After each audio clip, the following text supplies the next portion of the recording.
Salut à tous! Alors je commence cette vidéo en vous montrant le beau visage de Spike Lee qui a toujours l'air un petit peu dubitatif ou un petit peu étonné, alors que c'est loin d'être le cas. C'est un gars qui connaît les règles du jeu et qui n'est pas du tout le naïf qu'on pourrait croire comme ça quand on le regarde.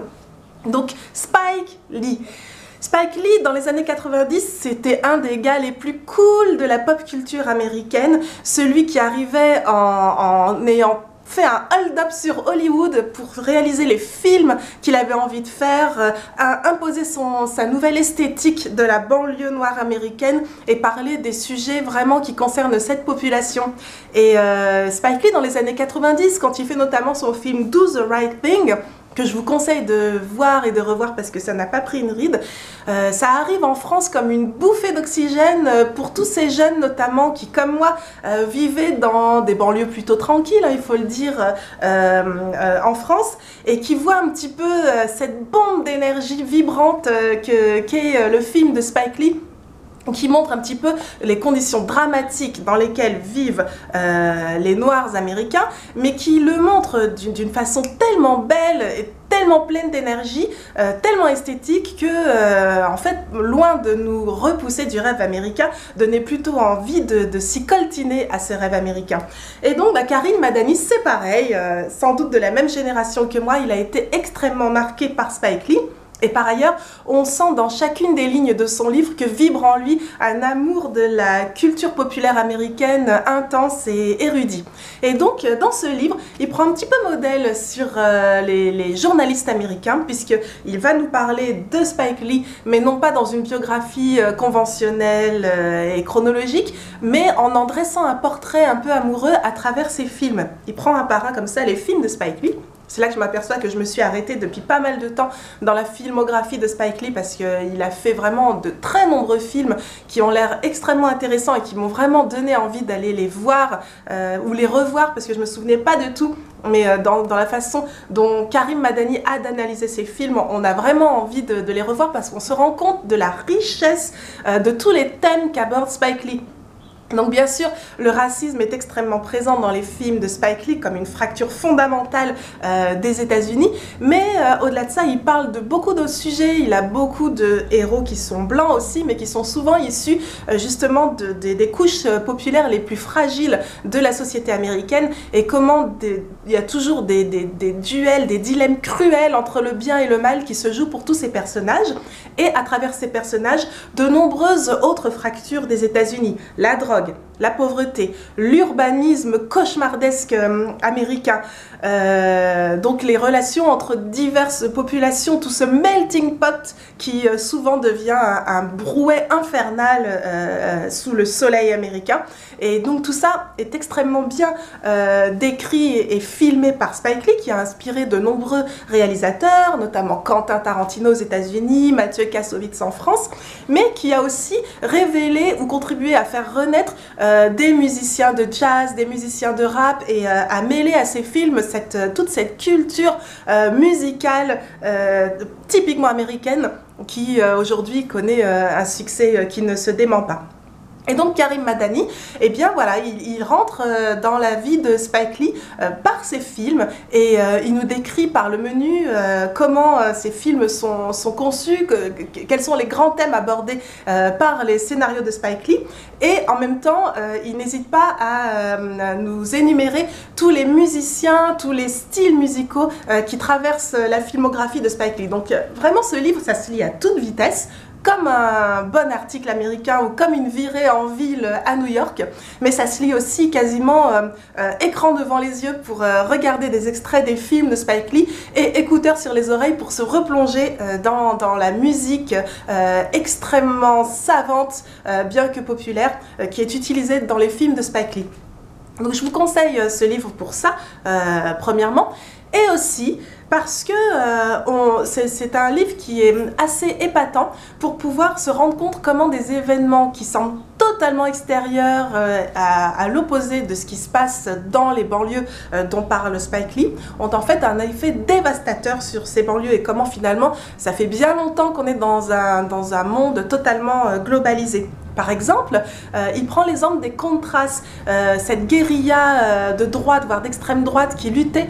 contre le pouvoir de gauche au Nicaragua depuis les années 70 et qui, pour financer sa lutte donc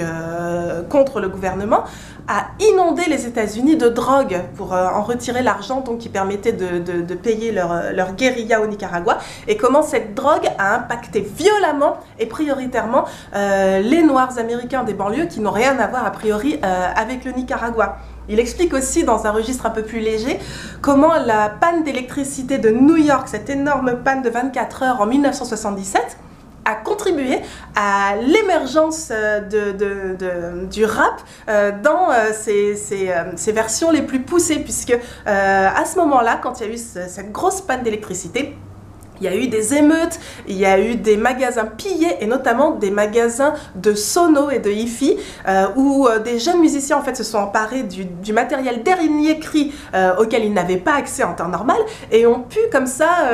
tester des évolutions technologiques dans la musique qui ont ensuite révolutionné le rap. Donc c'est marrant de voir voilà comment cette panne d'électricité de 77 en fait a eu un impact artistique énorme. Et puis plus loin encore, il évoque la trouvaille des laboratoires Bayer au fin du 19e siècle qui ont mis au point l'héroïne, et qui ont mis au point l'héroïne dans le but de désintoxiquer les soldats, de les faire se défaire de leur addiction à la morphine. Et évidemment, on sait comment en fait cette invention qui était dirigée vers les soldats premièrement a fini par devenir un fléau mondial qui cause des ravages partout et notamment aux États-Unis dès les années 60 en pleine période hippie. Donc voilà, c'est pas révolutionnaire, mais c'est bien de voir comme ça concrètement comment des phénomènes extérieurs finissent par impacter le monde artistique, le monde social et la vie entière de populations comme ça qui voient leur mode de vie complètement ravagé par des phénomènes qui leur sont un peu extérieurs. Alors bien sûr après, il évoque beaucoup, Spike Lee et du coup Karim Madani, la politique américaine, et c'est assez intéressant, surtout en ces périodes électorales aux États-Unis, de voir un peu comment des tas de phénomènes urbanistiques, sociaux, politiques ont été mis en place depuis des décennies, et on est encore en plein dedans, hein, surtout quand on voit encore aujourd'hui les problèmes de violence policière aux États-Unis. Finalement rien n'a changé depuis les premiers films de Spike Lee. Alors Karim Madani, donc comme je vous le disais, il écrit à toute vitesse et il a un style vraiment qui est très prenant, surtout quand, comme moi, on est vraiment passionné par le sujet de Spike Lee. Ce qu'on peut lui reprocher peut-être, c'est qu'il n'a pas fait comme par exemple Alain Pacadis, le journaliste, on va rester en France hein, pour une fois, Alain Pacadis, ce journaliste rock musical des années 80, il allait au contact des stars de la musique, des grands créateurs populaires de ces années-là, et puis il n'hésitait pas un peu à décrire le côté un peu crasseux de cette vie d'artiste, les côtés un peu sombres, vraiment un peu déglingues de la vie des rockers dans les années 80. Karim Madani, il a côtoyé des rappeurs, il a rencontré Spike Lee, il connaît très bien ce milieu. Et son livre est il est un peu propre, si je peux me permettre, c'est-à-dire qu'il est en dévotion totale devant Spike Lee, ce que je comprends tout à fait et je partage ça, mais je pense qu'il a dû voir des choses, vraiment être témoin de modes de vie à l'américaine qui nous sont assez éloignés finalement, et qu'il aurait pu un peu plus décrire des anecdotes sans doute assez drôles qu'il a pu voir. Je sais pas, je pense par exemple à Pete Goralnik, ce journaliste américain spécialiste de blues et de jazz, qui rentre comme ça dans la vie des grands bluesmen qu'il rencontre et qui nous décrit un petit peu la vie de ces gens. Là, sur ce côté un petit peu personnel de ces gens qui vivent, de Spike Lee, de son entourage, on reste un peu sur notre faim. Alors peut-être qu'il n'a pas eu accès non plus à tous les détails de la vie de tous ces grands artistes américains. C'est pas facile quand on est un petit Frenchie, j'imagine. Mais bon, voilà. Karim, si je peux te faire juste...